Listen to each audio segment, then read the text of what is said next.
Hi everyone, in this video I will show you that how you can download and install Train Sim World 5 game on your PC. Guys, first you have to open up your browser and just search for the Steam. And Steam website will appear on the top, so just open up this Steam website. And here you will see the login option on the right hand top, so just click on the login option. And guys, here just sign into your account, and if you don't have an account then just create an account.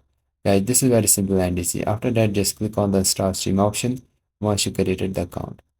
And guys, just download the Steam and install it into your PC, and this is also very simple and easy.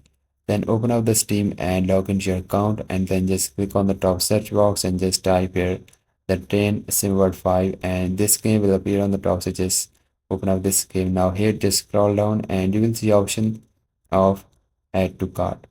Now you can also download the standard edition or also the other edition, and you can also download its free starter pack. If you want to download its free starter pack, just click on the install game option.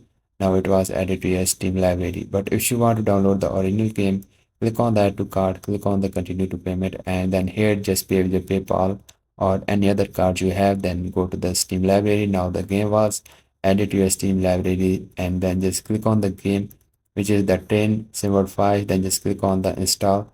Now this is the starter pack, and this is how you can download and install this game. And if you find this video helpful, so please like it, and bye bye.